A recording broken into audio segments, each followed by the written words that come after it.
ಮುಂಡಗೋಡ ತಾಲೂಕಿನ ಶಿಡ್ಲಗುಂಡಿ ಬಳಿ 2 ಕೆಎಸ್ಆರ್ಟಿಸಿ ಬಸ್ಸುಗಳ ನಡುವೆ ಭೀಕರ ಅಪಘಾತ. 20ಕ್ಕೂ ಹೆಚ್ಚು ಪ್ರಯಾಣಿಕರಿಗೆ ಗಾಯ, ಚಾಲಕನ ಸ್ಥಿತಿ ಗಂಭೀರ. ಮುಂಡಗೋಡ ತಾಲೂಕಿನ ಶಿಡ್ಲಗುಂಡಿ ಬಳಿ ಇಂದು 2 ಕೆಎಸ್ಆರ್ಟಿಸಿ ಬಸ್ಸುಗಳ ನಡುವೆ ಭೀಕರ ಮುಖಾಮುಖಿ ಡಿಕ್ಕಿ ಸಂಭವಿಸಿದ್ದು 20ಕ್ಕೂ ಹೆಚ್ಚು ಪ್ರಯಾಣಿಕರು ಗಾಯಗೊಂಡಿದ್ದಾರೆ. ಈ ಬಗ್ಗೆ ಇಂದು ಗುರುವಾರ ಬೆಳಿಗ್ಗೆ 9:30 ಗಂಟೆ ಸುಮಾರಿಗೆ ಮಾಧ್ಯಮಕ್ಕೆ ಮಾಹಿತಿ ಲಭ್ಯವಾಗಿದೆ. ಬೆಂಗಳೂರು ಯಲ್ಲಾಪುರ ಹಾಗೂ ಮುಂಡಗೋಡ ಯಲ್ಲಾಪುರ ಮಾರ್ಗದಲ್ಲಿ ಸಂಚರಿಸುತ್ತಿದ್ದ 2 ಬಸ್ಸುಗಳು ಶಿಡ್ಲಗುಂಡಿ ಬಳಿ ಮುಖಾಮುಖಿ ಡಿಕ್ಕಿಯಾಗಿವೆ.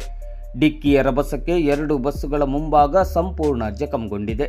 ಅಪಘಾತದಲ್ಲಿ ಬೆಂಗಳೂರು ಬಸ್ನ ಚಾಲಕ ಗಂಭೀರವಾಗಿ ಗಾಯಗೊಂಡು ಬಸ್ನೊಳಗೆ ಸಿಲುಕಿಕೊಂಡಿದ್ದರು. ತಕ್ಷಣ ಸ್ಥಳಕ್ಕೆ ಜೆಸಿಬಿ ತರಿಸಿ ಬಸ್ನ ಮುಂಭಾಗ ತೆರವುಗೊಳಿಸಿ ಚಾಲಕನನ್ನು ರಕ್ಷಿಸಲಾಯಿತು.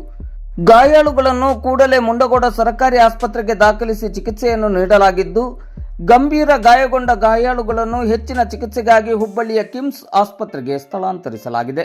ಅಪಘಾತದಿಂದಾಗಿ ರಾಜ್ಯ ಹೆದ್ದಾರಿಯಲ್ಲಿ ಕೆಲ ಕಾಲ ಸಂಚಾರ ಅಸ್ತವ್ಯಸ್ತಗೊಂಡಿತು. ಸ್ಥಳಕ್ಕೆ ಮುಂಡಗೋಡ ಪೊಲೀಸರು ಭೇಟಿ ನೀಡಿ ಪರಿಶೀಲನೆಯನ್ನು ನಡೆಸಿದ್ದು, ಪ್ರಕರಣ ದಾಖಲಿಸಿಕೊಂಡು ತನಿಖೆಯನ್ನು ಮುಂದುವರಿಸಿದ್ದಾರೆ.